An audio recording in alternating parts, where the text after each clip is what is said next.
Bom dia a todos que estão nos ouvindo aqui.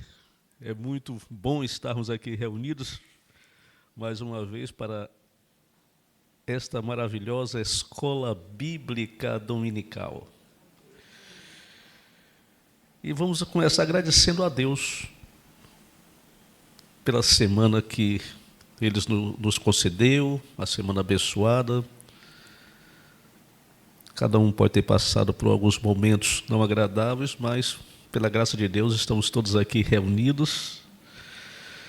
E esse momento é muito importante, que é o momento que nós paramos para refletir um pouco nas Escrituras. E, refletindo nas Escrituras, naturalmente, nós encontramos ânimo para darmos continuidade à nossa vida. E nesta manhã de domingo é maravilhoso estarmos todos juntos aqui para fazermos reflexão aqui na palavra do Senhor. Senhor nosso Deus e Pai Todo-Poderoso, nós te agradecemos por este momento que estamos juntos. Pedimos, ó Pai, a tua presença e que nos ajude, que os nossos ouvidos possam ser abertos para ouvirmos a tua palavra e que esta palavra fique guardada no nosso coração para usarmos nos momentos que a vida nos propõe. Muito obrigado, Pai querido, por cada vida de cada um que aqui está e por cada um que nesse momento está nos assistindo. Que a tua bondade e misericórdia estenda sobre eles e sobre todos os seus familiares para a tua honra e glória. Em nome de Jesus Cristo. Amém. E meus queridos, o texto nós vamos fazer um pouco de reflexão hoje. Está aqui no Novo Testamento, no Evangelho de Nosso Senhor Jesus Cristo, segundo Mateus, capítulo 19, versículo 24. Mateus, capítulo 19, versículo 24. Nos evangelhos a ordem é, né? Mateus, que é o primeiro, depois vem Marcos, Lucas, João. Mateus, capítulo 19, os versículos 24. Está escrito o seguinte: e ainda vos digo que é mais fácil passar um camelo pelo fundo de uma agulha do que entrar um rico no reino de Deus. Porque Jesus pronunciou palavras tão duras como estas? E sobre essa fala de Jesus Cristo, muitos tiram conclusões. Alguns falam que o que Jesus quis dizer com isto é que naquela época, no muro de Jerusalém, havia uma passagem mais estreita, que o camelo para passar, passava com dificuldade, tinha que se agachar um pouco para poder passar, e não era muito fácil. Porém, no tempo de Cristo, não havia essas portas no muro de Jerusalém. Essas portas que dizem no muro de Jerusalém só passou a ter lá para o século XVI. No tempo de Jesus não tinha, porque a finalidade dela é onde o arqueiro ficava para se defender dos inimigos. Então era uma portinha apertada para poder as flechas não pegarem nele, ele atirar e não ser atingido. Então, aqueles que usam essa defesa não está de acordo com o texto. Alguns falam também, não, foi na tradução, porque camelo aqui, a tradução, a palavra camilo, quer dizer corda. Era uma corda grossa que era usado para tecer as redes. Então ele falou, bom, essa corda passava pelo fundo de uma agulha para tecer, mas passava com dificuldade. Mas não é corda que está escrito, é camelo mesmo. E como é que pode um camelo passar no fundo de uma agulha? A resposta é impossível um camelo passar no fundo de uma agulha. Jesus usou aí uma metáfora, dizendo que, da mesma forma que um camelo não pode passar no fundo de uma agulha, o rico também tem dificuldade de segui-lo.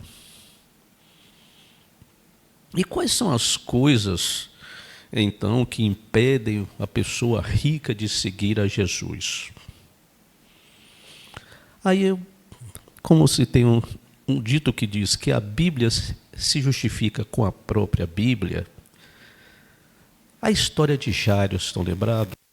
Jairo tinha uma filha que estava doente, gastou todo o dinheiro, muito nela, todo o dinheiro que tinha, não, gastou muito com ela, buscou tudo o que era possível para ter a cura da sua filha. Quando não teve mais solução, que os médicos desenganaram, falou: Jairo, só resta agora esperar que ela vai morrer. Aí Jairo foi procurar Jesus. Quando não tinha mais o que ele fazer, ele falou: só resta isso aí agora, deixa eu procurar. E Jairo foi atrás de Jesus, procurar Jesus para curar sua filha. Isso está registrado no livro de Marcos, no capítulo 5. O Marcos vem depois de Mateus, você tem Mateus, depois tem Marcos. Marcos capítulo 5, nós podemos ver isso no versículo 23, e está escrito no versículo 22, um antes: e eis que chegou a ele um dos principais da sinagoga, chamado Jairo, e vendo, prostou-se a seus pés. Versículo 23. E insistentemente lhe suplicou: minha filhinha está à morte, vem, impõe as mãos sobre ela, para que seja salva e viverá. Vocês observaram aí o que está escrito? Prestaram bem atenção? Ele estava em desespero, não tinha mais jeito, a sua filha estava desenganada, e ele ouvia dizer que Jesus era a solução, Jesus salvava, Jesus curava, Jesus tinha curado muitas pessoas doentes, mas ele nunca procurava. Por quê? Ele era rico, era dos principais da sinagoga. É como se fosse hoje, Jesus estivesse hoje aqui em nosso tempo fisicamente, e a maior autoridade, Jesus estava o quê? Com quem Jesus andava? As pessoas simples, olhando, curando, olhando. E para uma pessoa que é muito rica, tem muitos poderes, ela vê como humilhação ter que se juntar com as pessoas de baixa renda. O orgulho, né? Meu nível é um, de lá é outro. E desde que mundo é mundo, essa divisão social sempre existiu, né? Eles são mais abonados porque têm uma condição financeira melhor, acha que pode tudo, comprar com seu dinheiro tudo, e cria um muro, separa ele dos demais. E não foi o caso diferente de Jairo. Jairo era essa pessoa muito importante, e ele chegar a Jesus, que andava com ladrões, procurava, andava com pessoas que tinham uma vida pública não agradável, mas Jesus andava com elas e as transformava. Ele não se igualava a elas, ele levava a palavra, ele transformava essas pessoas, ele trazia essas pessoas ao convívio da sociedade. E Jesus é a solução para todas as coisas.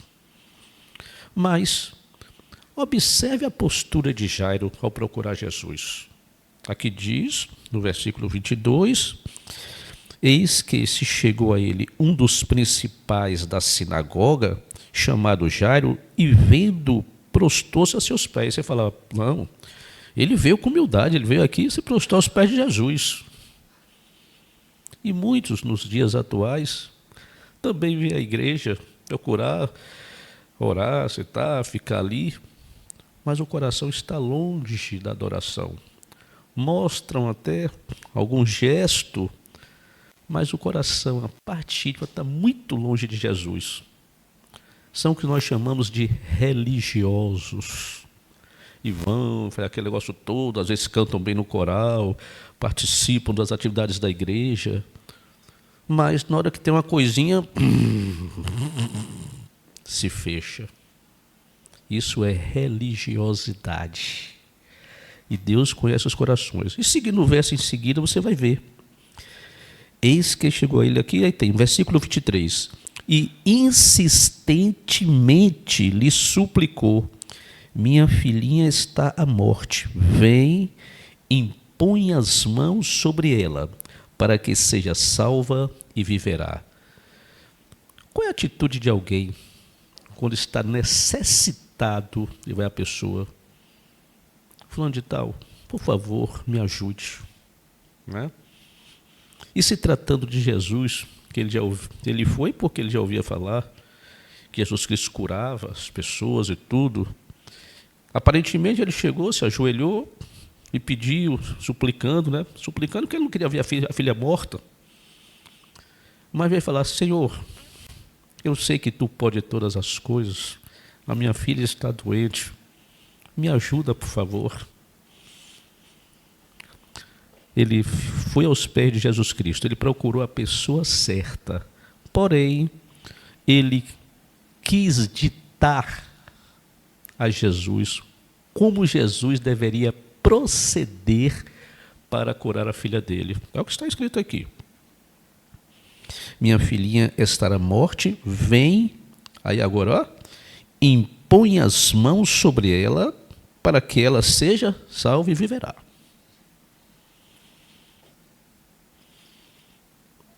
Aqui está uma coisa, um dos pontos, quando Jesus Cristo critica, fala aquilo ali duramente: é mais fácil um camelo passar pelo fundo da agulha do que o rico entrar no reino dos céus.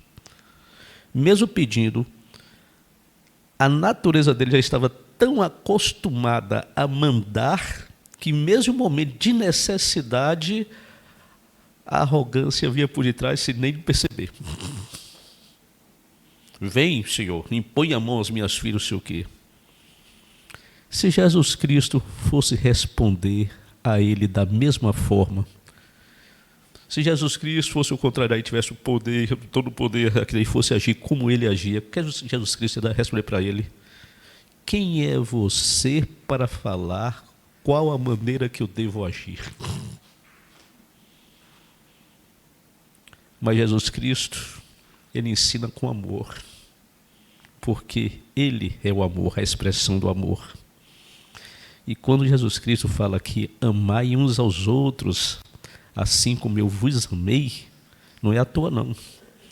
Em toda a Bíblia que você vê, os gestos de Jesus, a forma como ele age, é por amor, mesmo quando ele é mais duro no seu falar.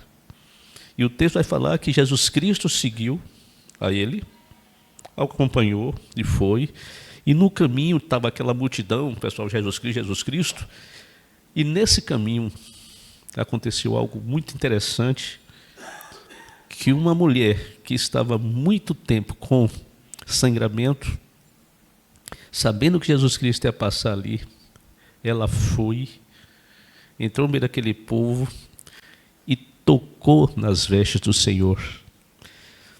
E Jesus Cristo para e olha e fala: alguém tocou em mim. E os discípulos: Senhor, nessa multidão aqui, você vai dizer que alguém assim tocou? Claro, tu não está nesse empurra, que estão querendo te ver. E Jesus Cristo: não.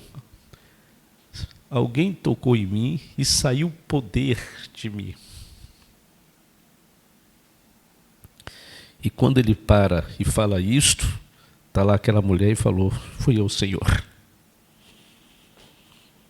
A filha de Jairo tinha aproximadamente 13 anos. E aquela mulher tinha o mesmo tempo que ela também tinha gasto muito dinheiro com os médicos e ninguém conseguia tirar aquela hemorragia dela. E quando ela falou: basta que eu toque nas vestes do Senhor que eu serei curada, ela foi com fé. Primeiramente, uma mulher com esse problema, jamais ela poderia sair e tocar em um homem. Era para ser apedrejada. Ela vence todas as barreiras, vai e naquela ideia, se eu tocar no Senhor, eu serei curada. Ela tinha fé no seu coração. E quando ela expõe, que foi ela que tocou, Jesus Cristo abençoa e vai. E Jairo, como chefe da sinagoga, naquele momento, ele tinha poder para mandar apedrejá-la ou prendê-la. Imagine a inquietação de Jairo. Poxa, eu estou aqui com pressa que o Senhor vá até a minha casa para poder curar minha filha. Não, vem essa mulher aqui atrapalhar essa jornada aqui. Deve ter ficado ali muito satisfeito, né, com aquela situação. E Jesus, na calma, vai. Aí quando chega lá, o texto vai falar que chegam lá os seus criados, olham para Jairo e falam: Jairo, ó, esquece. Ela acabou de morrer.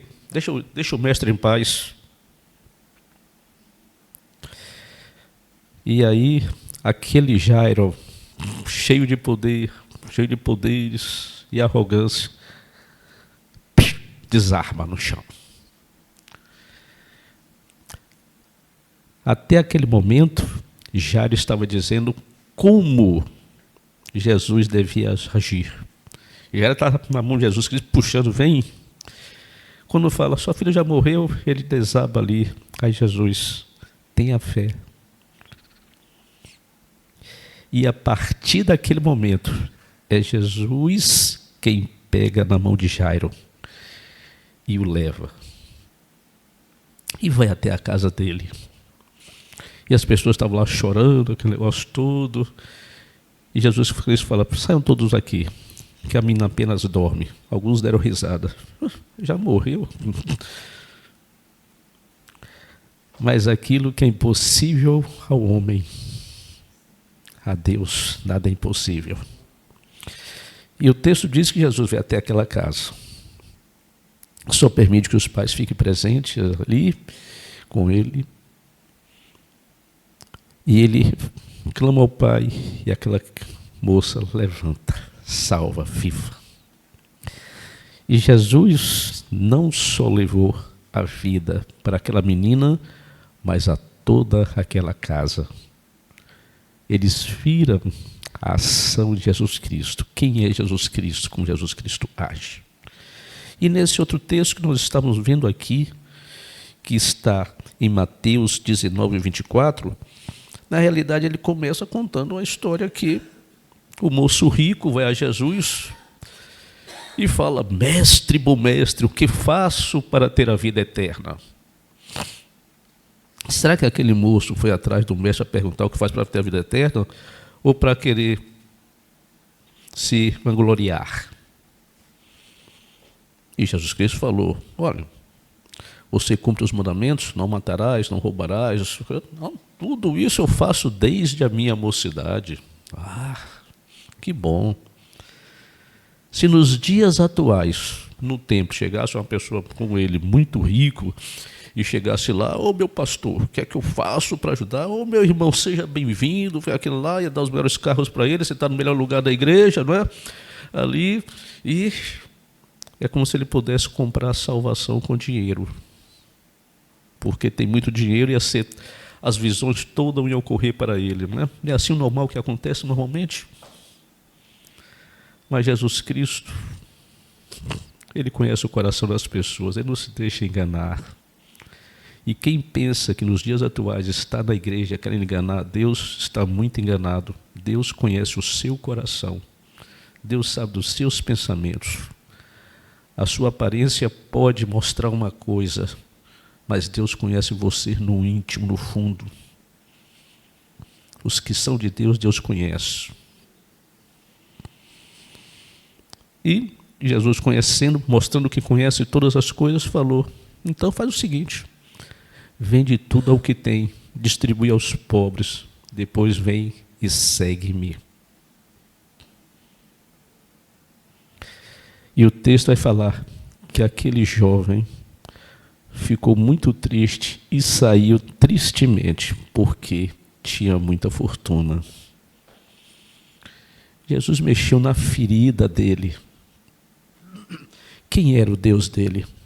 Era o dinheiro. E esse é um dos problemas que uma pessoa rica, muito dinheiro, às vezes tem dificuldade de seguir a Jesus, porque a mente dela só está para aquilo ali, construir riqueza, construir riqueza, construir riqueza, e seu coração está distante. E aquele filho de Deus mesmo, que Deus toca o coração, que ele é uma nova criatura, quando Deus dá ele condições financeiras, ele não pensa só nele. Ele ajuda seu irmão. Não só com dinheiro, mas também com a palavra. Tem muitos ricos pobres. O rico pode não ter a necessidade das coisas materiais, porque ele tem dinheiro, pode comprar o que queira. Mas tem muitos ricos que carecem de um abraço, de um sorriso. Porque ao invés de ter alegria as pessoas que o encontram, muitos olham para ele com raiva. Aí, por ser muito rico, ele não pode ir a uma praia, porque vai ser importunado.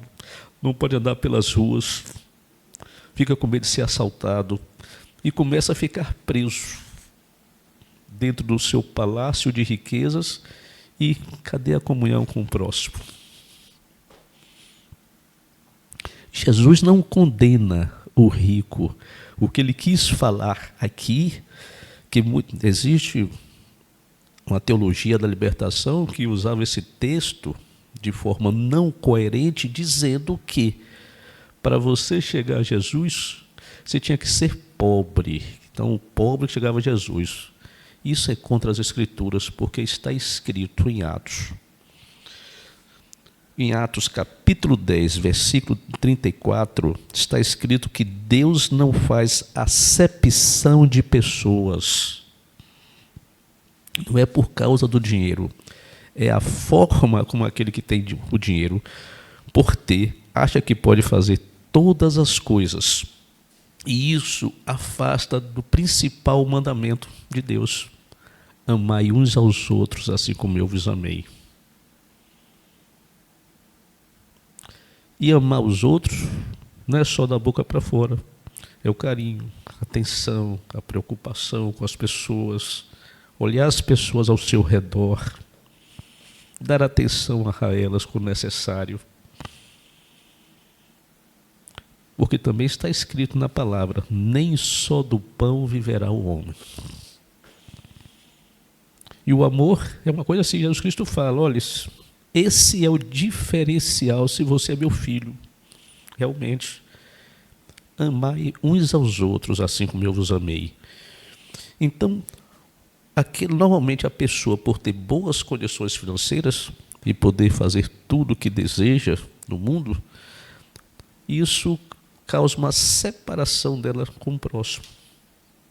E ela fica assim, às vezes, tão agoniada em olhar, comprar as bolsas de valores, ver seus investimentos, que esquece do primórdio da vida, que é o amor.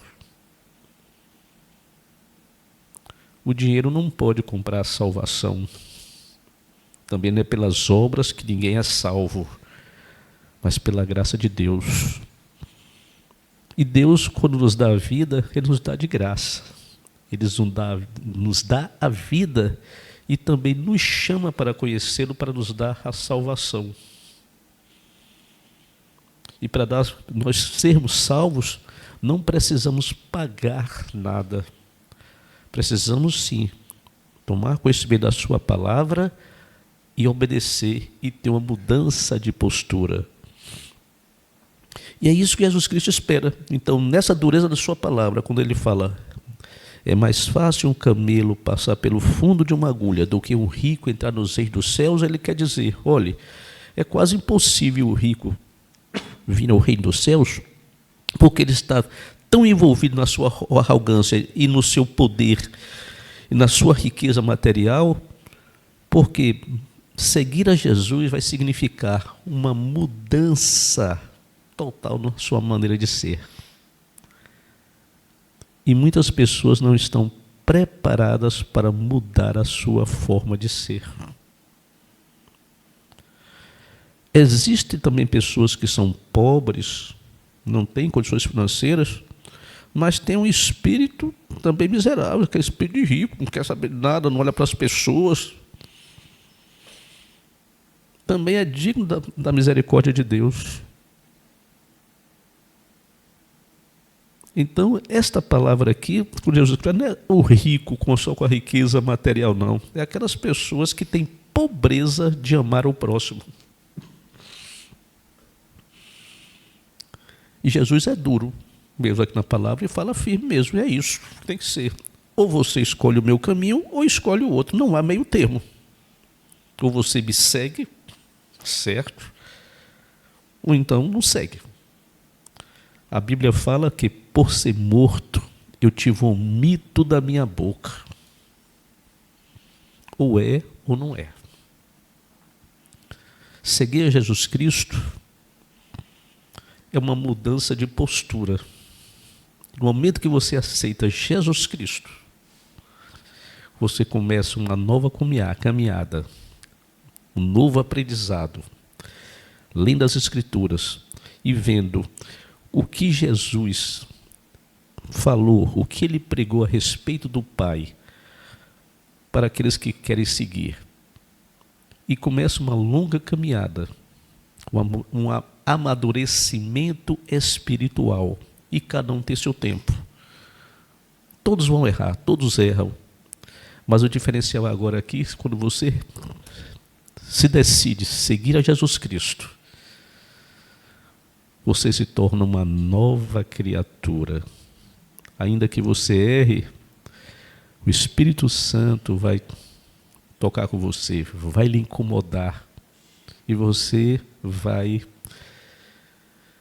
ter o conhecimento que a forma como estar agindo não é a forma correta. Você vai ser incomodado pelo Espírito Santo. E a cada caminhar, você vai procurar se consertar perante Deus. E para fazer o que Ele mais quer, que amemos uns aos outros. Em primeiro lugar, amai a Deus acima de todas as coisas. E o segundo mandamento é amai uns aos outros, assim como eu vos amei. E Jesus Cristo, no último discurso, antes de ser levado à cruz, as últimas instruções com os seus discípulos, ele fala: olha, eu já vos falei tudo o que o Pai tinha que falar. Vós sois meus amigos, porque o amigo não esconde nada o outro. E isso eu vos ordeno, que guardai os meus mandamentos. E se você guardar os meus mandamentos, tudo o que pedir ao Pai em meu nome, Ele fará. Então, caminhar com Cristo, a mudança de postura, é saber o que Deus quer através das Escrituras, olhar, fazer uma reflexão, perguntar a Deus: Senhor, tu fala isso aqui, mas eu não sinto vontade nenhuma de fazer isso. Me transforma. Busca o Pai, que o Pai sabe todas as coisas, o Pai sabe o como fazer. E o seu coração cada vez mais será aquebrantado pela sua palavra. E você vai caminhando. Uns vão mais rápidos, outros mais lentos, mas quando você começa a se direitar pelo caminho do Senhor, uma nova criatura você se tornará. E os que estão perto vão começar a ver a sua mudança. Coisas que você fazia antes, vai começar a deixar de fazer, vai tornando um novo rumo daquilo ali. É a bondade e misericórdia de Deus agindo sobre cada um que o procura. Porque todo aquele que procura Ele, Ele jamais abandonou e jamais abandonará. Então nós podemos tirar para os nossos dias atuais esse texto aqui de Mateus capítulo 19, versículo aqui, como um alerta de Jesus Cristo. Olha, preste atenção. Não pense que você é alguma coisa, que você conseguiu alguma coisa na vida, conseguiu ter casa, carro, sei o quê, tem isso aí não. Pense que você é nada com isso aí não. Porque na hora que você fechar os olhos e morrer, isso não vai adiantar de nada.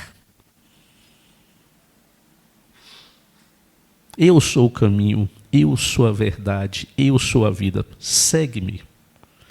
E ele promete que aqueles que tomarem essa decisão serão ricamente abençoados.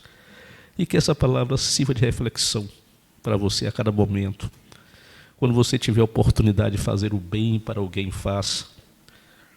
Quando você vê alguém com ações que não são coerentes com a palavra de Deus e você conhece isso, agradeça a Deus que se você vê isso, é porque Deus já está trabalhando no seu coração.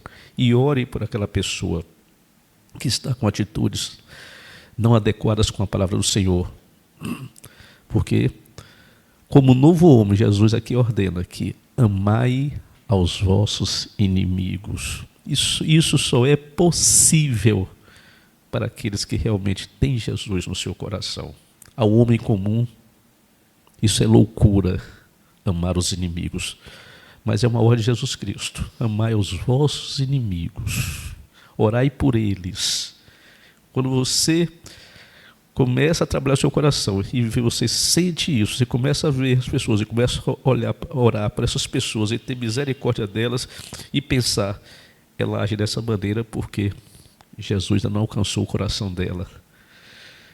Dê graças a Deus porque você está no caminho certo.